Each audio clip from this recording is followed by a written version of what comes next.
History is flooded with bloodshed. It's the king's greed or king's love that leads to loss of thousands of lives. There have been many such instances, but there are very few instances where a single man has created such historic chaos. And this story is about one such man who went from living on streets to ruling those streets. Born in Austria, he rode Germany to its infamous glory. Every time he walked on stage, thousand enthusiasts rose their hand to salute. He wore swastik as his symbol, and his nationalism was his life. In the state of turmoil, he was the only hope of many Germans, but he was also a dreaded threat to humanity itself. He was and is one of the most controversial personalities in the history, the dictator of Germany, Adolf Hitler. Hello, hi, namaste, assalamu alaikum, welcome to UNABRIDGED. Adolf Hitler was born on 20th April 1889 in Braun am Inn, a town in Austria-Hungary, close to the border with German Empire. He was the fourth of 6 children born to Alois Hitler and his third wife, Clara Hitler. 3 of Hitler's siblings died in infancy. When Hitler was 3, the family moved to Germany. There he acquired the distinctive Lower Bavarian dialect rather than Austrian German, which marked his speech throughout his life. The family returned to Austria, and in June 1895, Alois settled in Haffeld, where he farmed and kept bees. Here Hitler attended a state-owned primary school. Hitler was deeply affected by the death of his younger brother Edmund in 1900. Hitler changed from a confident, outgoing student to a morose, detached boy who constantly fought with his father and teachers.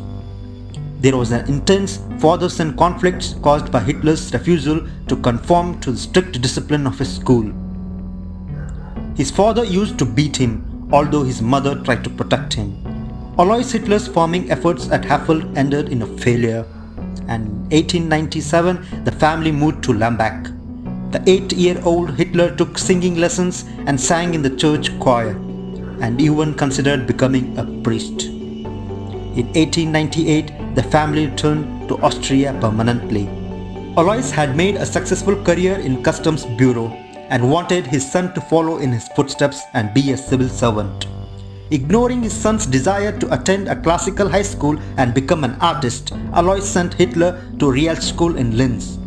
Both father and son were strong-willed. Hitler rebelled against this decision and in Mein Kampf states that he intentionally did poor in school, hoping that once his father saw, quote, what little progress I was making at the technical school, he would let me devote myself to my dream, unquote. Hitler began to develop German nationalist ideas from a young age.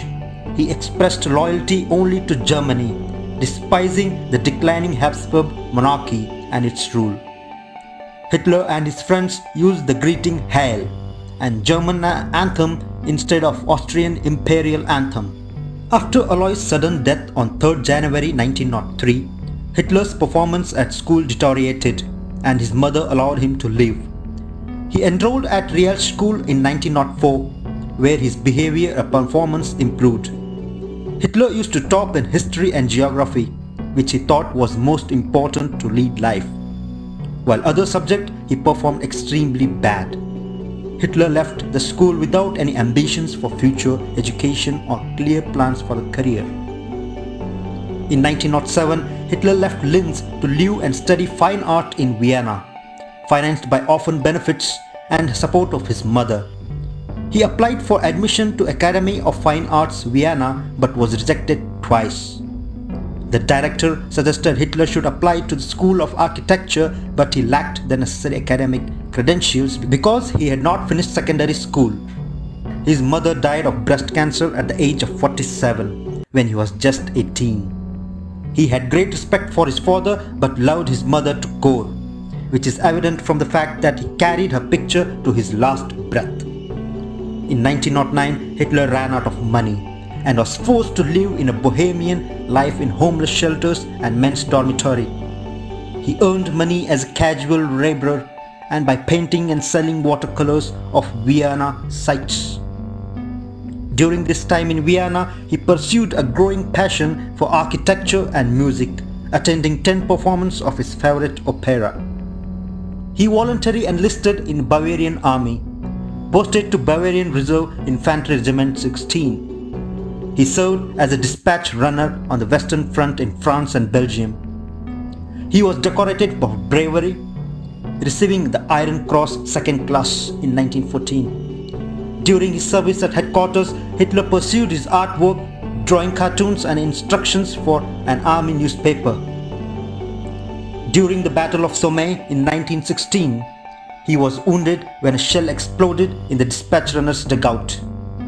Hitler spent almost 2 months in hospitals, returning to his regiment on March 1917. On October 1918, he was temporarily blinded in a mustard gas attack and was hospitalized again. While there, Hitler learned of Germans' defeat, and by his own account, upon receiving his news, he suffered a second blow of blindness. On recommendation of Lieutenant Hugo Gutmann, Hitler's Jewish superior, he received the Iron Cross First Class in 1918, a decoration rarely awarded to one of Hitler's rank. He received the Black Wound Badge on 18th May 1918. The Treaty of Versailles stipulated that Germany had to relinquish several of its territories and demilitarize the Rhineland. The treaty imposed economic sanctions and levied heavy reparations on the country. Many Germans saw the treaty as an unjust humiliation.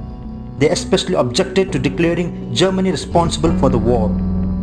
The Versailles Treaty and the economic, the social and political conditions in Germany after the war were later exploited by Hitler for political gain. This will be wrap up for this episode. In next episode, we will discuss how Hitler entered mainstream politics and spread his wings to become a leader of nationalist party which would later sweep the world altogether. Thank you and stay tuned to UNABRIDGED.